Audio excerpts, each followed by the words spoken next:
The Audit Committee meeting of August 22nd, 2013 is called to order. This meeting has been properly noticed and posted in compliance with the open meeting law. I'd like to recognize our new Audit Committee member, Councilman James R. Bob Coffin, except he's not here. So, I have now told you, however, he is a new member. Public comment during this portion of the agenda must be limited to matters on the agenda for action. If you wish to be heard, come forward, give your name for the record. The amount of discussion, as well as the amount of any time any single speaker is allowed, may be limited. Do we have a rush to the podium? We do not, so we'll move to the next item. For possible action, approval of the final minutes by reference of the Audit Oversight Committee meeting of May 23rd, 2013. Do I have a motion? I would so move. Okay, are there any corrections or additions I should ask first? Okay, now we have our motion. All in favor? Aye. Opposed? The motion passes. Discussion for possible action on general report by the city auditor. We will now hear that report from Radford K. Sneldig. Thank you, Madam Chairman.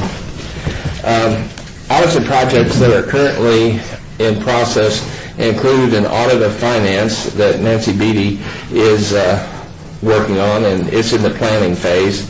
PRNS control classification and approval of overtime, Brian Smith, and it's in the field work stage. PRNS controls over deposits, that's Gary Phillips, and it's in field work stage. OCA 5th Street School facilities rental, Nancy Beatty, it's in the reporting stage. The Hanson contract is Brian Smith, and it's in the planning stage. Cash audit courts witness fund, Gary Phillips, and that's in the reporting stage. A software audit of fire and rescue, Philip Marmorowski, and that's in field work. A software audit of PRNS, Philip Marmorowski, and that's in field work. And a software audit of cultural affairs, that's also Philip Marmorowski, and that's in the reporting phase. This concludes my report. Are there any questions or discussions? All right, do we have a motion to move for acceptance? All in favor? Aye. Opposed? So it's been accepted. Next we have discussion for possible action on the annual audit plan FY 2013-2014, and that will be from Brad Sneldy. Thank you. The City Auditor's Office audits from an annual audit plan. The plan identifies performance audits selected for the fiscal year. We audit on a cyclical 5-year audit plan.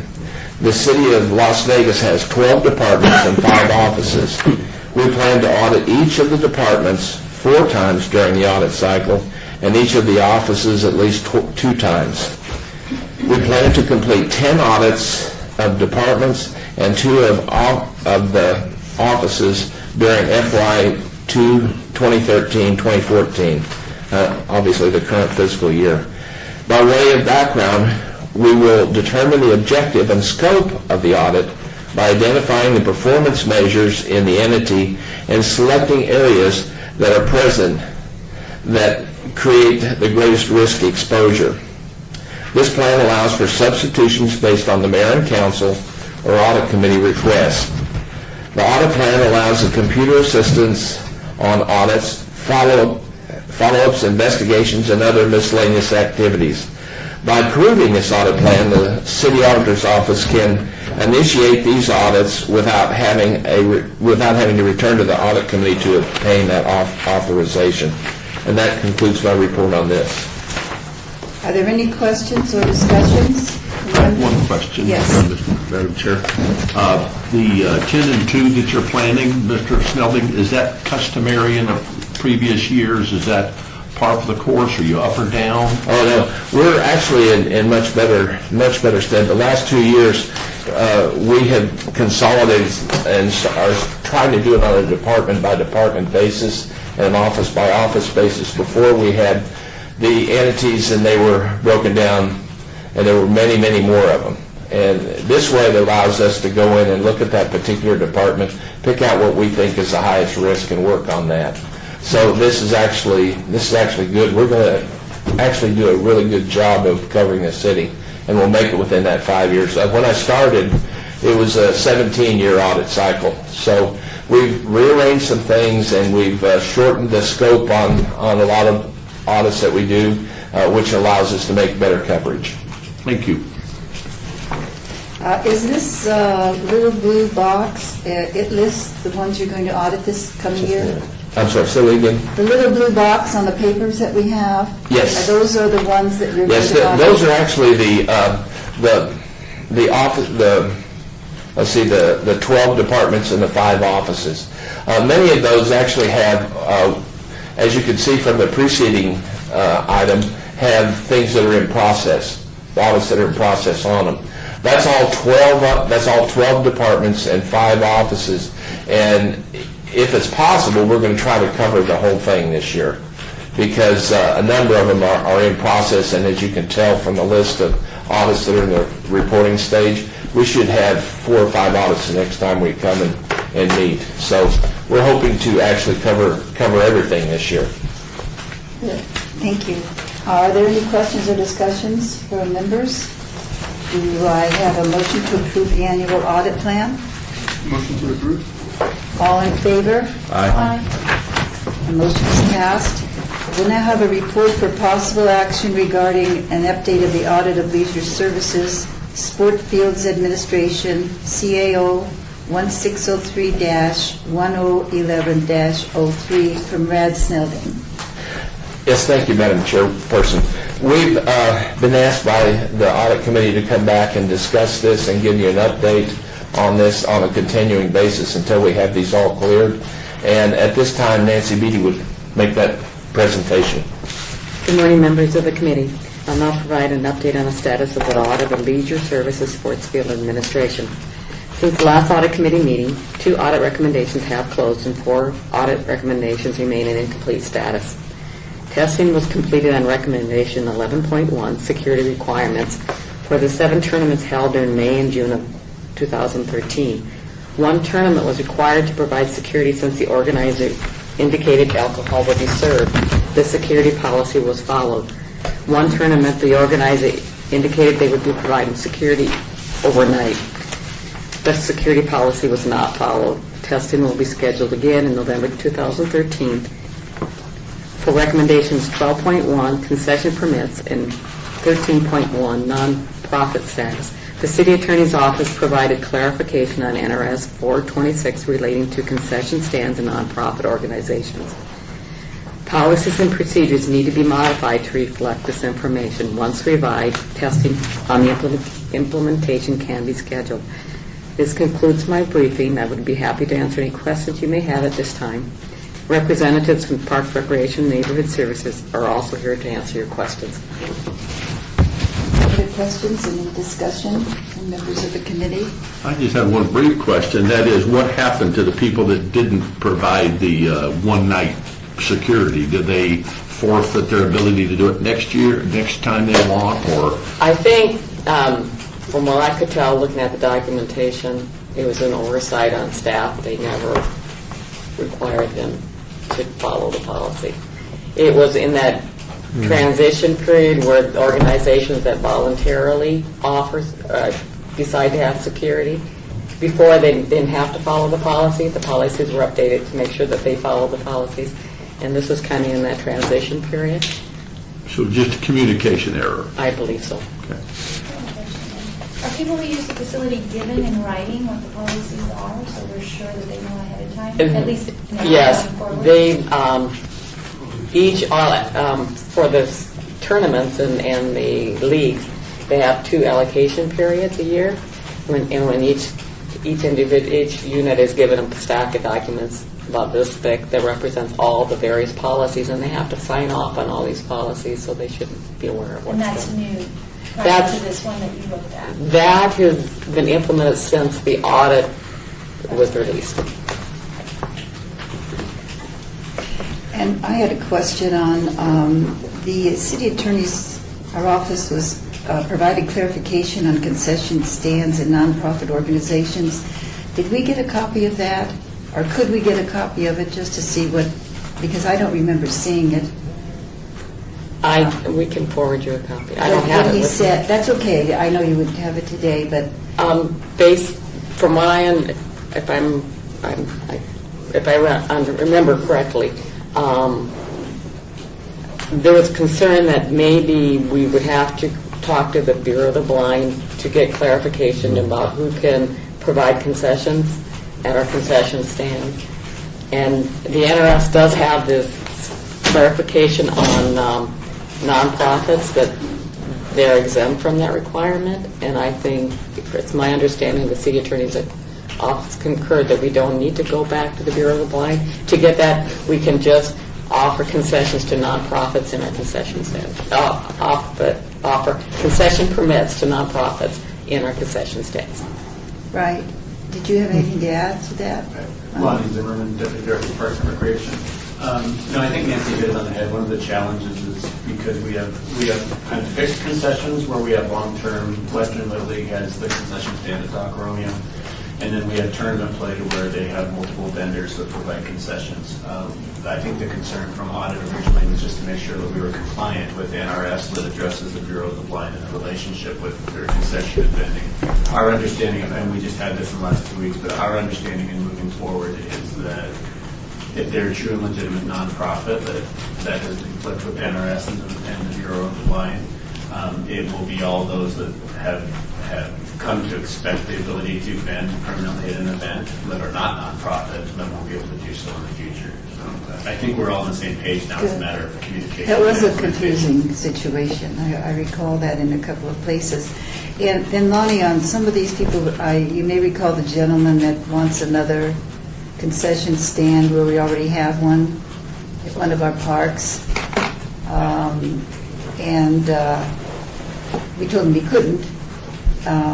Do we have anything to find in code or anything, or do we have anything to find in new regulations, I should say, that we could then show him or show someone like him? I'm assuming that's been taken care of because I haven't heard anything more from him. But well, I think Councilwoman on that is those will continue to resurface because the entrepreneurial spirit of every league organizer out there is to find as many opportunities as they can to make money.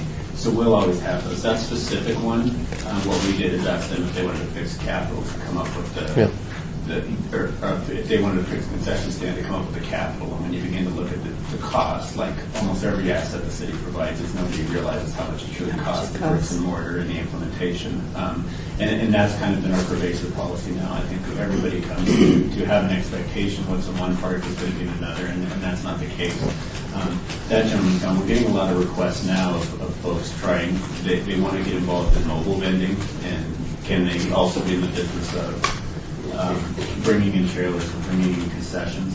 One of the challenges to that is we're not the only department that does it. So we're trying to be very careful if we implement a policy to address a league organizer with mobile vending, that it's not crossing over into special events, nor the mobile vending that you as council have been dealing with on downtown streets. So we're approaching that. We're really saying no right now until we can make sure that it's better for us as an agency, I believe, to say no right now while we're exploring all the different possible conflicts and incongruences of the different department than it is to try and enable that. And I think on a broad perspective, what we as a department try not to do is ever lose sight of it's really our job to provide recreation services in leagues. And as we prioritize how we go about our day, I'd like staff to be focused on dealing with park maintenance, dealing with the ability to get the lights on and off and provide that venue, rather than spend a lot of time in trying to figure out how we can further enable people to bring mobile vending. And we'll get there, but it's not going to be our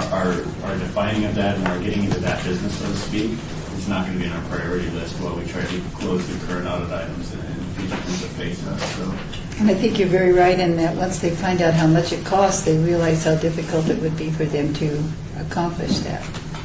And one of the challenges, and then I'll step away, but I think one of the challenges too is anytime we accept that should somebody come up with capital, then we get into the feeling of entitlement. And if they donate, for lack of, I don't know what the number would be, but $50,000 to build a concession stand, there's an expectation on their behalf that they're fully entitled to that anytime they want it. And that's simply not the case either. If you're building for the community, so to speak, it should be available to everybody. We get into so many entitlement issues and so many ownership issues, as I think going forward, we should be very careful in the nature of those relationships that we develop with companies who are willing to do that. That's a good point. That's a good point. And Councilwoman, if I may interject, Orlando Sanchez, Deputy City Manager.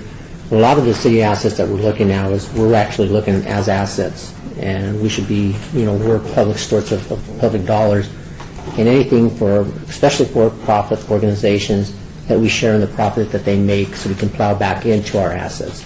So anything that we do, any decision making that we do, that's going to be part of the consideration as well. That from now on, we're looking more like a business model, and we're going to start sharing in the profits they're making off of our assets. Good, good. Are there any more questions or discussion? Could I make one comment about these? That you've asked us to come back and talk to you about them. I just want to tell I will tell you that we are making progress on this. Oh, I can tell. We're getting good cooperation, and we're moving forward with them. I'll just remind you that there is a small number of them that have been put in extended status, waiting for some, after the system was implemented, we're waiting for some time to have something to actually test back against. So, but I think we're making progress on this. I think, I see that too, and you're nodding your head. Did you nod your head? I'm good. I absolutely concur, because I've been here all the time and seen a lot of the work that's been done. And I also use the facilities in the Darling Tennis Center and see other ones with Police Athletic League, and I hear nothing but good. And that hasn't always been the case. So I'm hearing only good now. So that means a lot of good is being done. Would someone move to accept the report? So moved. All in favor? Aye. Opposed? The report passes.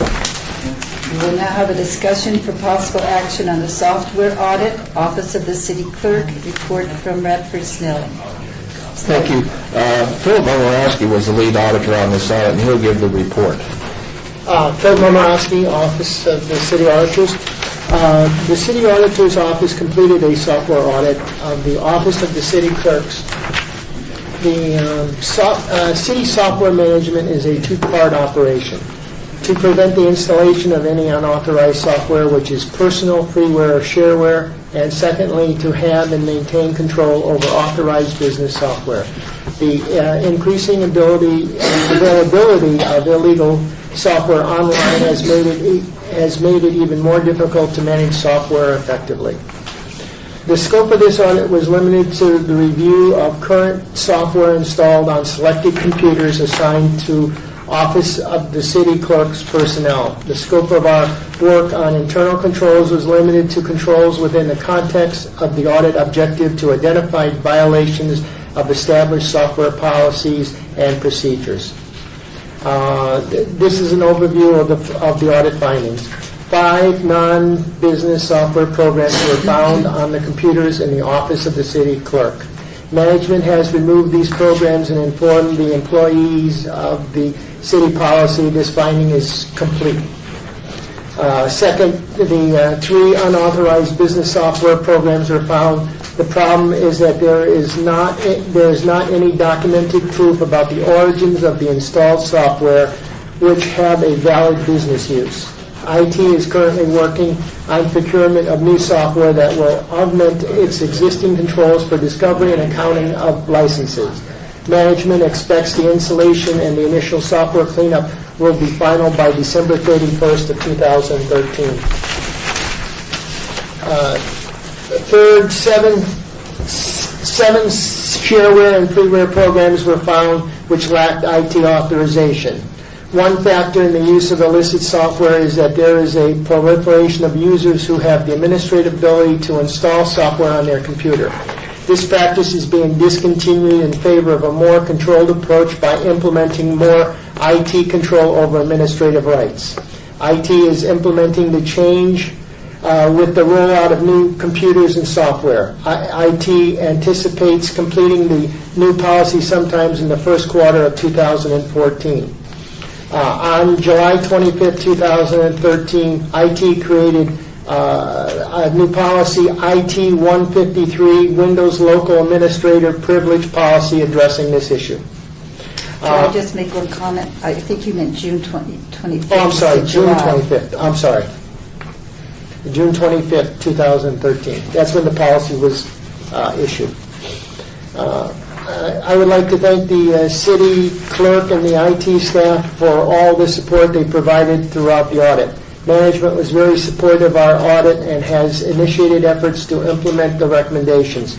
Representatives from the Office of the City Clerk and Information Technologies are also here to answer your questions. Can I make one comment? Yes. The first correction, the city clerk jumped on that thing just as fast as you can imagine. She took care of that.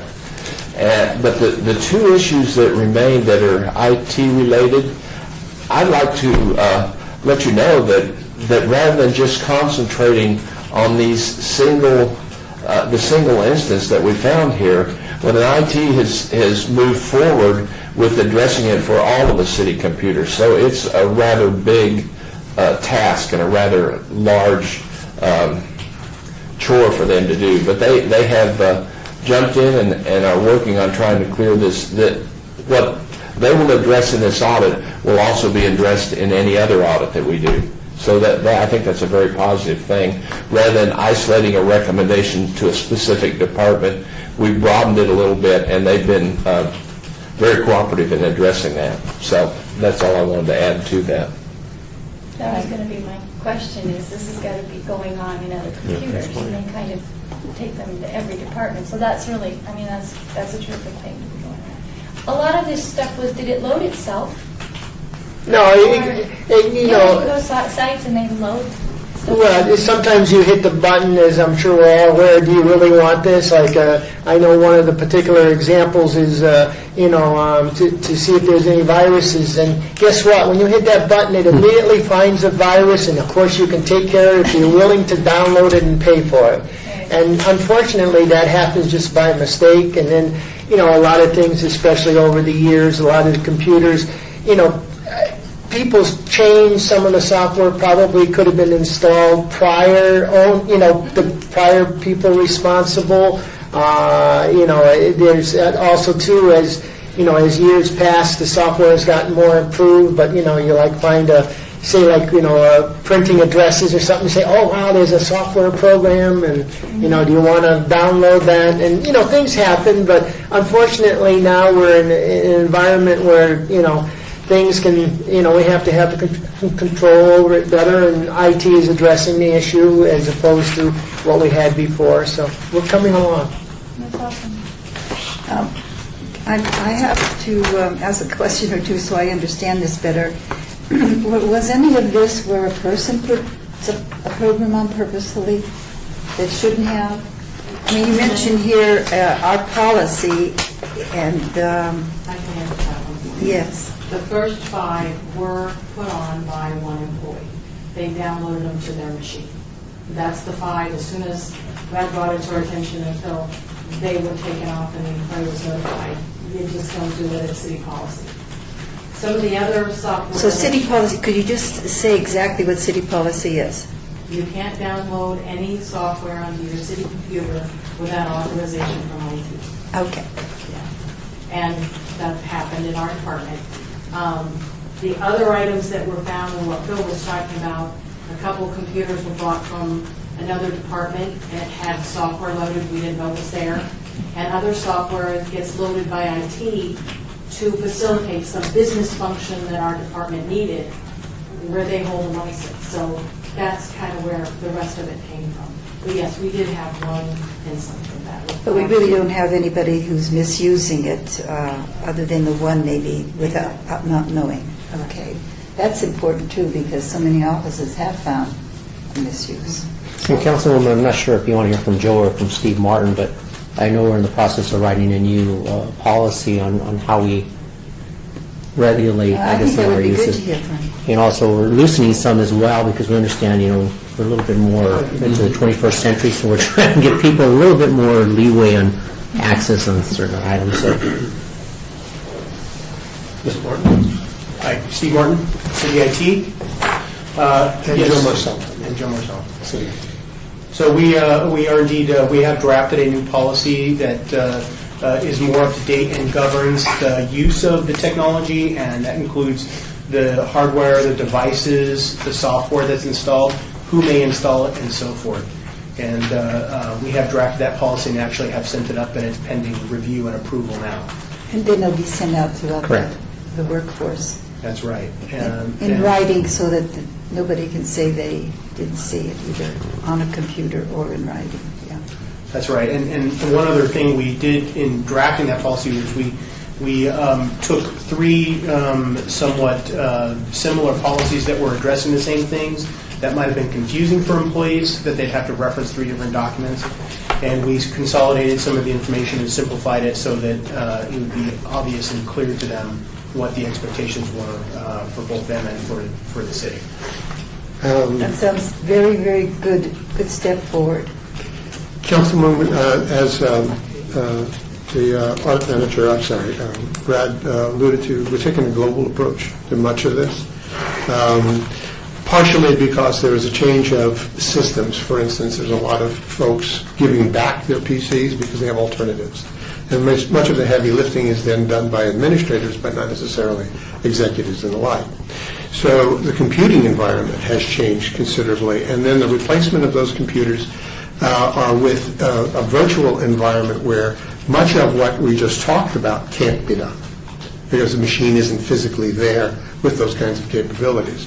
Secondly, we've got administrative software in the back that's being included in our ability to look over your shoulder to see what's on those systems from an inventory and a licensing perspective, and then we can continue to monitor them globally through the entire enterprise for anything that might pop up that shouldn't be there. Third is we just completed a security assessment, which gave us some inroads and direction on how that could be managed, not only from a software management perspective, but anything else that could be appended to that software, or policies that are ignored that could in fact impact either the machine or global systems. Included in all of that is on the additional security policy is the monitoring software, the overall administration, and a change in the job description for the security administrator. And Joe's back here, who's had that responsibility for years. Oh, tightening up everything, huh? Well, and there's I don't know if you'll let me continue. There's an old adage: we can keep the service so secure that you can't use them, or we can provide services securely, and we've elected to provide services securely. There's an 80-20 rule that you need to make sure that you can conduct 80% of your business, and that last 20% may be a little bit of an interruption or difficulty, but the truth of the matter is we need to keep the city secure.